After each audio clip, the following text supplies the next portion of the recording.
మొత్తం చెత్త శుభ్రం చేయాలి, పునరుద్ధరించాలి పోతురాజు కాలువ పనులను, పునరుద్ధరించాలి పోతురాజు కాలువ పనులు వెంటనే, పునరుద్ధరించాలి పోతురాజు కాలువ పనులు వెంటనే, అభివృద్ధి చేయాలి పోతురాజు కాలువను, అభివృద్ధి చేయాలి పోతురాజు కాలువను, పునరుద్ధరించాలి పోతురాజు కాలువ వెంటనే.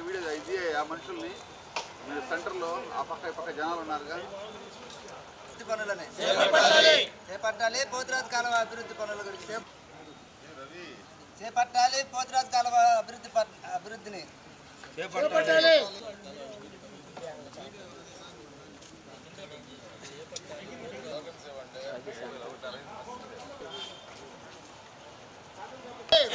పునరుద్ధరించాలి పోతురాజు కాలువ వెంటనే పనులను, పునరుద్ధరించాలి పోతురాజు కాలువ వెంటనే పనులను. ఒంగోలు నగరానికి అతి ముఖ్యమైన మురుగునీరు సంబంధించి మురుగునీరు నగరం నుంచి బయటికి వెళ్ళటానికి అతి ముఖ్యమైన వనరైనటువంటి పోతురాజు కాలువ అభివృద్ధి పేరు మీద జరుగుతున్న రాజకీయాలను నిరసిస్తూ ఈరోజు మేము ఇక్కడ నిరసన కూర్చోవడం జరిగింది. ఒంగోలు నగరం చూసినట్టయితే ఒంగోలు నగరానికి మురుగునీరు ఏదైతే ఉందో, ఒంగోలు నగరం నుంచి వచ్చే మురుగునీరు ఏదైతే ఉందో, దక్షిణం పక్క నుంచి వెళ్ళే మురుగునీరు నల్ల కాలువ ద్వారా, ఉత్తరం పక్క నుంచి వచ్చే మురుగునీరు పోతురాజు కాలువ ద్వారా సముద్రంలోకి వెళ్ళి కలవడం జరుగుతుంది. అయితే గడిచిన కాలంలో ఉత్తరం వైపున జనావాసాలు పెరిగిపోవటం, జనాభా పెరగడం వలన నగరానికి ఉత్తర వైపున ఉన్నటువంటి పోతురాజు కాలువ నగరం మధ్యలోకి వచ్చేసింది. ఈరోజు దాదాపు 40 కాలనీలు దాటుకుంటూ 5 కిలోమీటర్ల మేర ఈ పోతురాజు కాలువ ప్రవహిస్తూ ఉంది. అయితే ప్రారంభంలో 100 మీటర్లు ఉన్నటువంటి పోతురాజు కాలువ ఎంక్రోచ్మెంట్స్ ద్వారా ఈరోజు 30 మీటర్లకు మాత్రమే పరిమితమైపోయింది. ఒక పక్కన ఎండాకాలం వస్తే బురదతో తీవ్రమైన దుర్వాసన, చలికాలం వస్తే దోమల బెడత, డెంగ్యూ, మలేరియా వ్యాధులతో దాదాపు 5,000 మంది ప్రజలు ఈ కాలువ చుట్టుపక్కల ఉండే ప్రజలు ఇబ్బందులు పడుతున్నారు. అదేవిధంగా మరీ ముఖ్యంగా వర్షాకాలం వస్తే ప్రత్యక్షంగా 5,000 కుటుంబాలు 5,000 ఇళ్లలోకి ఈ ఏదైతే కాలువ ముంపు వల్ల నీళ్లు వెళ్తే ఒంగోలు నగరం 30% మునిగిపోవడం జరుగుతుంది.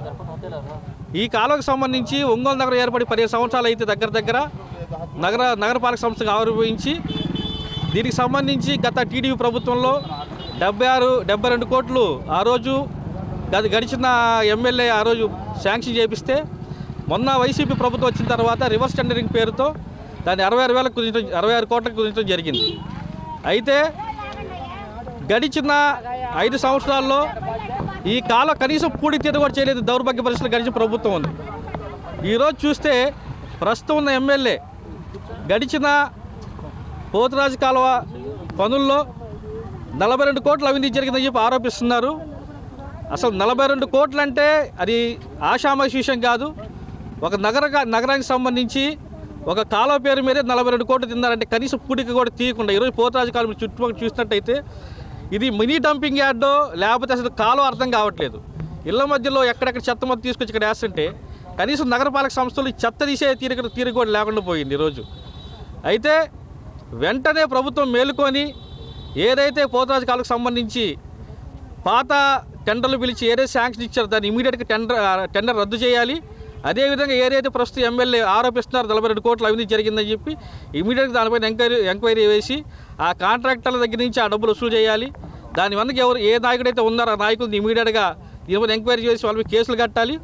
అదేవిధంగా ఏదైతే పోతురాజు కాలువకు సంబంధించిన కొత్త టెండర్లు పిలిచి దాదాపు 100 కోట్ల పైన ఇప్పుడికి తీతకు కానీ బెల్ట్ వేయడానికి కానీ రక్షణ గోడ కానీ ఖర్చు అవుతుంది.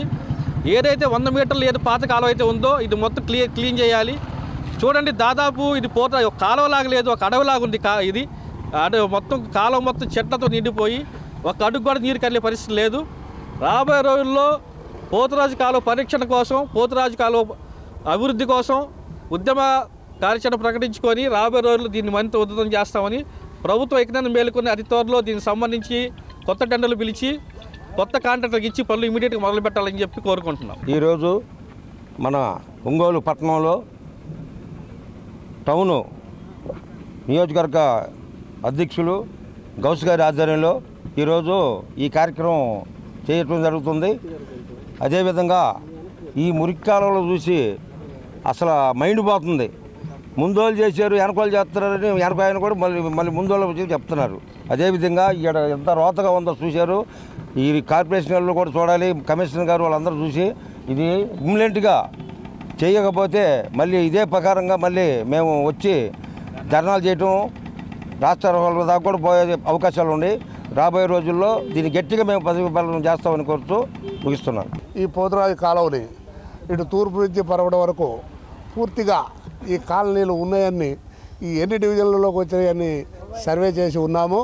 ఈరోజు ఈ పత్రికాముఖంగా మేము మాట్లాడే విషయం ఏమంటే, కాంగ్రెస్ పార్టీ తరఫున మేమున్న రోజుల్లో ఈ పట్టణానికి మంచినీళ్ళకి ఇబ్బంది లేకుండా సమ్మర్ ట్యాంకులు ఏర్పాటు చేశాం. అదేవిధంగా ఈ పోతురాజు కాలువని ఆధునీకరణ చేసే పనులలో కొంతకాలం అయిన తర్వాత ప్రభుత్వాలు మారిపోయాయి, కొత్తగా వేరే ప్రభుత్వాలు వచ్చినాయి. ఆ వేరే ప్రభుత్వాల పనులు చూస్తే ఈ టెండర్లు పిలవటం, డబ్బు శాంక్షన్ చేపించటం, అంతటితో ఊరుకోవటం, అసలు ఏమైంది ఈ పనులు అర్థం కాల.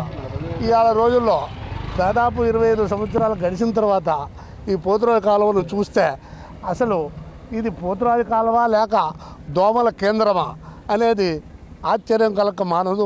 కానీ ఏ పరిస్థితుల్లో కూడా ఈ కాలువ ఇదే విధంగా ఉంటే పసిబిడ్డలు డెంగీ జ్వరాలతో వచ్చి జబ్బుల బారిన పడతారు. ఇదే దుర్వాసన వచ్చి మరీ బీభత్సంగా తయారై ఉంది. కనుక వెంటనే నేటి ప్రభుత్వం వారు గుర్తించి ఇది వెంటనే దీన్ని రీమోడల్ చేయాల్సిన అవసరం ఎంతైనా ఉంది. స్థానిక ఎమ్మెల్యే గారు దీన్ని దృష్టిలో పెట్టుకొని ప్రభుత్వం దృష్టికి ఎత్తుకుపోయి అధికారుల చేత ఈ పనులు చేపిస్తారని ఆలోచిస్తూ ఉన్నాము. ఇదే విధంగా చేయకపోతే భావి కాలంలో భారీ మూల్యం చెల్లించాల్సి వస్తుంది. ప్రభుత్వం దీన్ని గుర్తించాలని చెప్తున్నా. మిత్రులారా, ఈరోజు మనం నగరంలోని పోతురాజు కాలువ నందు ప్రత్యేకంగా ధర్నా చేస్తున్నాము. మన ఆర్టీసీ డిపోకి దిగువన ఉన్న ఏరియాలో ఈ పోతురాజు కాలువ ఒంగోలు నగరం పుట్టినప్పటి నుంచి దాదాపు ఇది మురికి నీరు ప్రవహించుటకు మరియు సముద్రంలో కలవడానికి ముఖ్య వనరుగా ఉన్నది. అలాంటి పోతురాజు కాలువని ఈరోజు ఎటు చూసిన కంపుల మయంతో, మురికి కాలువలతో, దోమలతో, ఈగలతో నిండిపోయి ఉంది. రాబోయే జనాలు ఈ దారి నుంచి నడవాలన్నా వారు అసహించుకుంటూ ఈ ప్రభుత్వాలను నిలువెల్లా తిట్టుకుంటూ నడవాల్సిన పరిస్థితి ఏర్పడింది. కావున ప్రభుత్వాలు ఎన్ని మారినా ఈ కాలువను మొత్తం మేము బాగు చేస్తామని ఎప్పటికప్పుడు ప్రభుత్వాలు చెప్పటమే కానీ ఏనాడు దాని పనిని పట్టించుకొని చేసిన దాఖలాలు అయితే లేవు. కాబట్టి ఇప్పటికైనా ప్రభుత్వాలు కనువిప్పు చేసి మేలుకొని ప్రజలకు ఇబ్బంది పడకుండా ఈ కాలువలను పూర్తిగా ఎక్కడైతే స్టార్టింగ్ కాడి నుంచి పూర్తిగా సముద్రం కలిసే వరకు ఈ కాలువని పునరుద్ధరించాలని కోరుతూ నీకు అవకాశం గౌస్ గారికి వినందుకు